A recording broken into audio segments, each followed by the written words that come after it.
Hello guys, आप लोग कैसे हैं? हमें आशा है कि आप स्वस्थ होंगे और मस्त होंगे। एमके एकेडमी ग्रुप में चैनल पर आप लोगों का स्वागत है। आज हम लोग पढ़ेंगे ग्लोब। लेकिन ग्लोब को पढ़ने से पहले हमको दिशाएं की ज्ञात होना चाहिए, दिशा का ज्ञात होना चाहिए।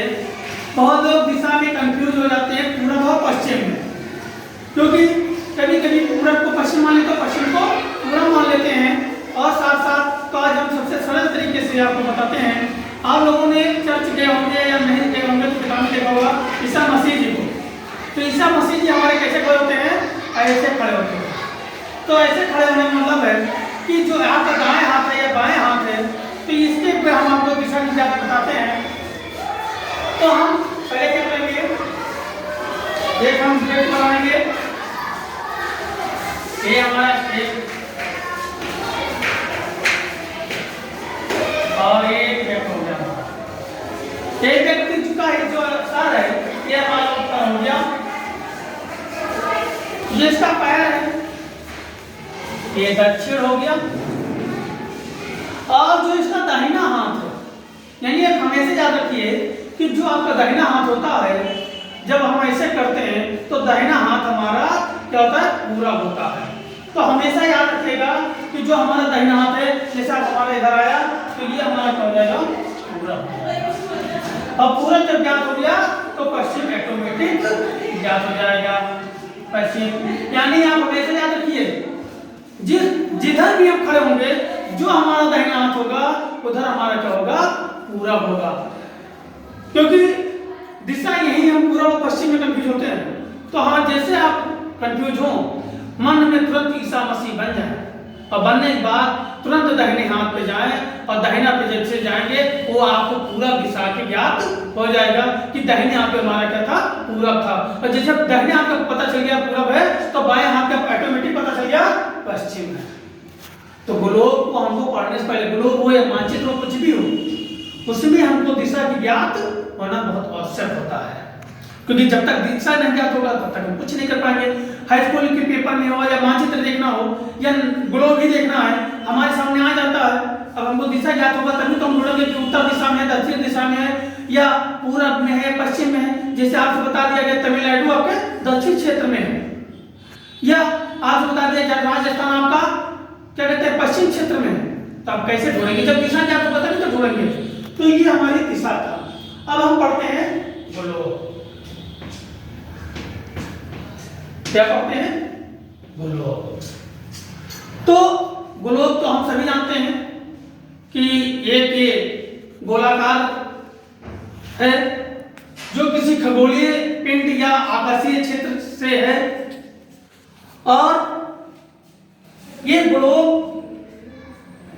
एक अर्धरूप का प्रतिरूप है जो हमारी पृथ्वी के संपूर्ण सागर, झरना, पर्वत, पहाड़ को एक व्याख्या करता है, एक चिन्हित करता है, वो हमारा ग्लोब होता है। ग्लोब का सर्वप्रथम 1992 में एक जर्मनी के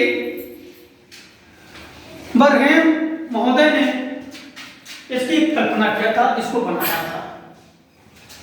ग्लोब हम लोग देखते हैं, ग्लोब बना होता है ग्लोब, इसमें अलग दिशाएं होती हैं और इसी में हमारा जल होता है, ये ग्लोब हमारा। और इसका जो कार्य होता है, ये पृथ्वी के, ग्लोब का कार्य पृथ्वी के कार्य विधि को दर्शाने का काम करता है। और साथ में जो भी हमारे यहाँ झरना, महासागर इत्यादि के बारे में, तो उसको भी एक प्रदर्शित करने का, प्रस्तुत करने का कार्य करता है।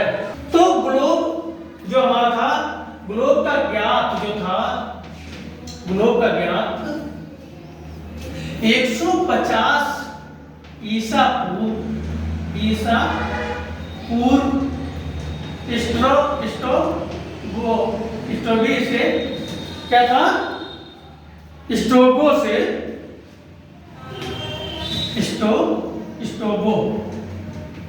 स्टोबो के पार्थिव बेहम, जैसे अभी हमने बताया मार्थिन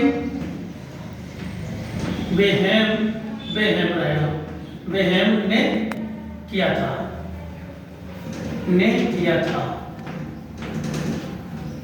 ठीक, तो इसका पुराना नाम अगर पूछता है तो हम लोग नीचे लिख लें ग्लोब का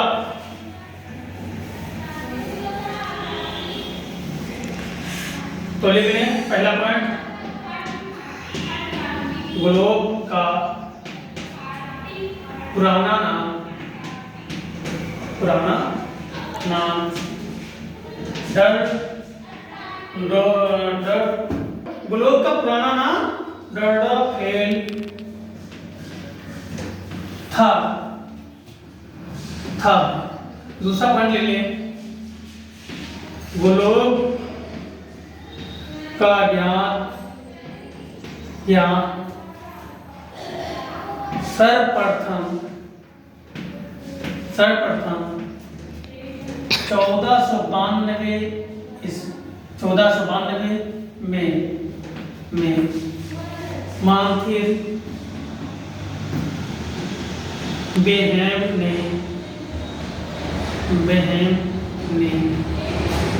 किया था।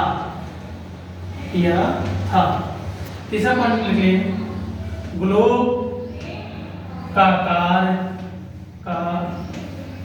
कार्य पृथ्वी पर, पृथ्वी को दर्शाने के लिए है,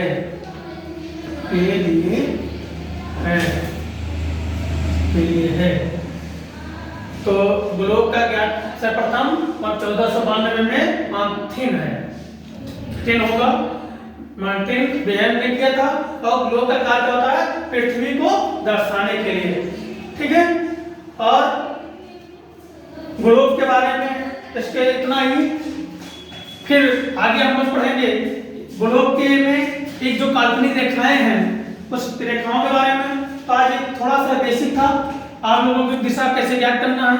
तो दिशा पुनः मैं बता दे रहा हूँ कि जो आपका दाहिना हाथ होता है वो आपका होता है पूरब, और जो बाएं हाथ होता है वो पश्चिम। क्योंकि कंफ्यूजन यही होती है, कहीं नहीं होती, कंफ्यूजन यही होती है। तो इसलिए आप जब भी कंफ्यूज हो या जब भी बोले तो आप या तो प्लस का निशान लगा लें या तो स्वयं ईसा मसीह बन जाएं। और जैसे ईसा मसीह बनेंगे जिधर सर झुका होता है वही आपका दाएं हाथ होता है, दाएं हाथ क्या होता है, पूरब होता है। तो ये हमारा इतना, इसके बाद फिर कल हम मिलते हैं एक नए अक्षांश और दशांतर के साथ।